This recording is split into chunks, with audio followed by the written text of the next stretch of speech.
Project Action works with martial arts, dance, and gymnastics schools to be able to accept disadvantaged, underprivileged, troubled children and mainstream them into their normal program. The martial arts school, or dance school, or gymnastics school will host a fundraising event, and some of those participating schools then go on to teach children, and these children will be mainstreamed into their normal program. We cover their tuition.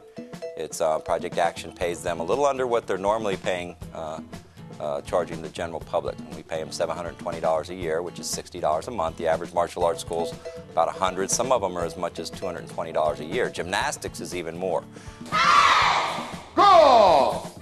Well, as a lifelong martial artist, one thing that always bothered me is that some of the children that could really benefit the most were the children that were left out. And unlike team sports, martial arts builds self-esteem in all participants. So what we had here was an idea to be able to avail martial arts, and of course we included dance and gymnastics training because they're individual activities and not dependent on a sport, to children across the board, across the state of Florida, and eventually across the country that could now be a part of a positive, achievement-oriented peer group with mentors, role models, the whole ball of wax. 14, front leg. So we created Project Action based on not really needing government help, but that the community would contribute. And it's completely funded through community-based fundraising. The funds then are used to help children cover their tuition. When we were presented with the Governor's Award from then Governor Lawton Chiles of Florida, it was probably one of the most prestigious moments I can remember in my career of helping people. And being recognized there in the old historic capital in Tallahassee, Florida, was very, very nice with the governor.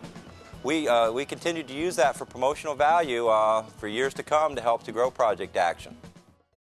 Hey, you don't need them, you don't need that, you don't need that, shawty, you don't need that. Rap Against Violence is a visionary program. Norm Wolfinger, the state attorney, decided to redirect the force and the creativity of hip-hop and rap music from its gun-centric and violence-centric nature to one where the victims of gun violence and gang violence speak out. It ain't worth it, I'm serious. This song's going out to any victim of gunplay. To anybody we lost, we'll see you one day. To anyone we love that have to go away. My thoughts are with you.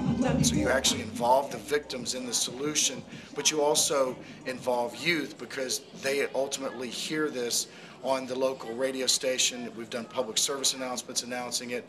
So it really is a way of redirecting the energy of hip-hop and rap. Y'all know being in the gang is wrong. That's for cows who can't get along. Sometimes life can be frightening. Comes to two glasses like. And actually sing about the fact that the gun violence is bad and also that gang violence is bad.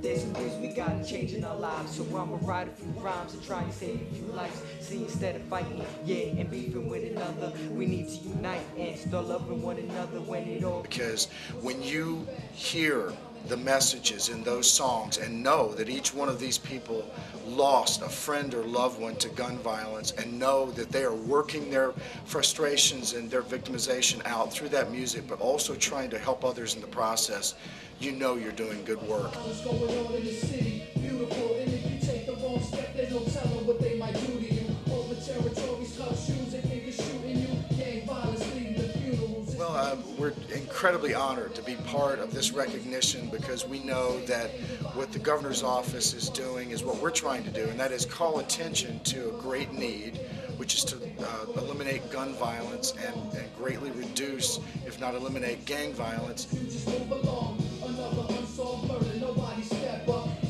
Check out and take it back to school and graduate. By recognizing us for getting the word out on Rap Against Violence, we hope to use that as a foundation to reach even more cities in Florida. Well, there's no question that the best investment that a business can make in the community is to get involved in crime prevention and the different programs that are available. It has an incredible positive influence on employee morale, and it also helps you demonstrate to the community that you're not just a part of the community, that you are there with them on this great cause. No glory, hand up in the true story. As you can see, businesses can have a huge positive impact on juvenile crime. If you're a for-profit company or corporation, a franchise or not-for-profit company, please go to djjfoundation.org to learn more about the Governor's Community Investment Award. I'm Jim Graydon, and on behalf of the Juvenile Justice Foundation, I want to thank you for listening, and I look forward to seeing you at the next Governor's Community Investment Award ceremony.